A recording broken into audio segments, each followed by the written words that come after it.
오늘의 말씀, 마태복음 15장 21절에서 28절 말씀입니다. 예수께서 거기서 나가사 두로와 시돈 지방으로 들어가시니 가나안 여자 하나가 그 지경에서 나와서 소리질러 이르되 주 다윗의 자손이여 나를 불쌍히 여기소서 내 딸이 흉악하게 귀신 들렸나이다 하되 예수는 한 말씀도 대답하지 아니하시니 제자들이 와서 청하 말하되 그 여자가 우리 뒤에서 소리를 지르오니 그를 보내소서. 예수께서 대답하여 이르시되 나는 이스라엘 집에 잃어버린 양 외에는 다른 데로 보내심을 받지 아니하였노라 하시니 여자가 와서 예수께 절하며 이르되 주여 저를 도우소서. 대답하여 이르시되 자녀의 떡을 취하여 개들에게 던짐이 마땅하지 아니하니라. 여자가 이르되 주여 올소이다마는 개들도 제 주인의 상에서 떨어지는 부스러기를 먹나이다 하니 이에 예수께서 대답하여 이르시되 여자여 내 믿음이 크도다 내 소원대로 되리라 하시니 그때로부터 그의 딸이 나으니라. 아멘.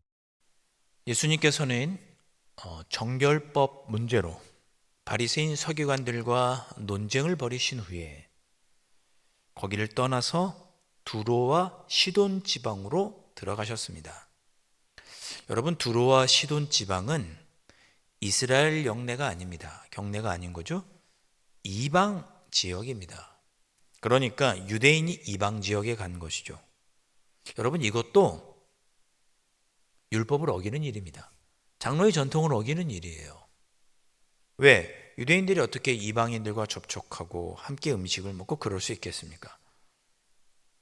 자, 예수님께서 두로와 시돈에 가셨다는 것은 장로의 전통, 율법을 어기는 것처럼 보입니다. 그러나 예수님 왜 가셨겠어요? 두로와 시돈에. 오늘 말씀에도 나오지만 한 영혼을 구원하고 싶은 긍휼한 마음이 있으셨기에 두로와 시돈 지방에서도 불쌍히 여길 만한 정말 죽어가는 영혼들이 많기에 그들을 구원하기 위해서 이방 지역인 두로와 시돈으로 가신 것이죠. 다시 한번 말씀드립니다. 그 마음이 중요합니다. 겉과 형식은 중요할지 모르지만 본질은 아닌 것이죠. 그 하나님을 사랑하고 이웃을 사랑하려고 하는 그 마음이 소중하고 본질적인 것입니다. 자, 예수님께서 두로와 시돈 지방으로 들어가셨습니다. 긍휼한 마음, 불쌍한 마음이 있으셨죠.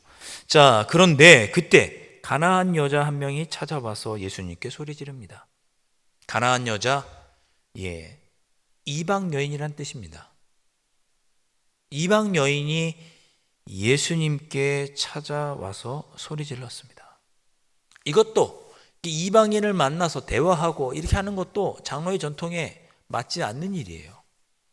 그러나 예수님은 그를 향한 구원하고 싶은 불쌍한 마음이 있으셨겠죠.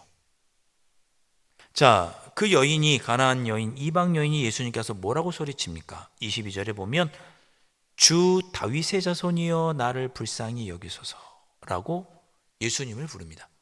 자기의 딸이 흉악한 귀신 들렸으니 자기의 딸을 살려달라고 예수님께 고쳐달라고 요청하기 위해서 왔는데 예수님을 부르짖는 호칭이 주 다윗의 자손이여 이렇게 예수님을 부릅니다.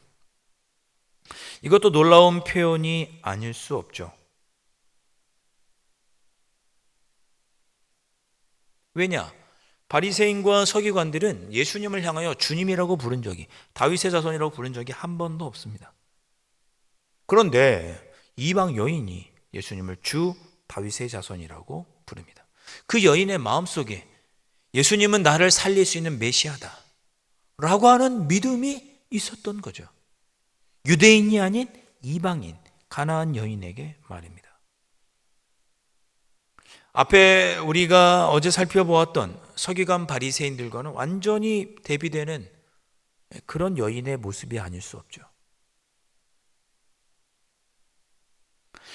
2차, 저차 해서 그 여인이 결국 예수님에게 응답을 듣게 됩니다. 처음에 예수님은 이 가나안 여인에게는 기적을 베풀지 않으려고 하셨습니다. 아마도 그 여인의 믿음을 시험해 보신 듯 합니다. 그러나 그 여인이 끈질기게 예수님께 2번, 3번 절하며 엎드려서 주님이라고 예수님을 부르고 도와달라고 간청을 합니다.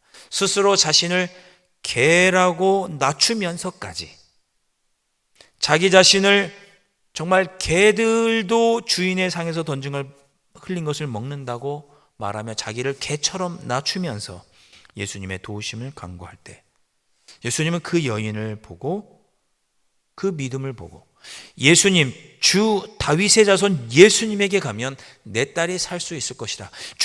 예수님이 나의 주님이 되신다. 라고 하는 믿음을 갖고 나온 그 여인을 불쌍히 여기셔서 그 여인의 소원대로 그 여인의 딸을 치료해 주십니다. 치료해 주실 때 예수님은 이렇게 말씀하시죠. 여자여, 내 믿음이 크도다. 바리새인 서기관들은 예수님을 배척했지만 이 이방인 여인은 예수님을 믿음으로 영접하고 고백했기에 내 믿음이 크도다, 네 소원대로 되리라 하시는 주님의 회복의 메시지를 듣고 구원받는 하나님의 자녀가 됩니다. 혈통으로, 겉 형식으로 유대인이냐 아니냐, 이방인이냐 아니냐가 중요한 것이 아닙니다. 그 마음의 중심에 주님을 나의 구주로 고백하고 하나님을 사랑하고 이웃을 사랑하려고 하는 그 주님의 뒤를 따르려고 하는 마음이 가득한 자가 하나님의 자녀인 것이죠.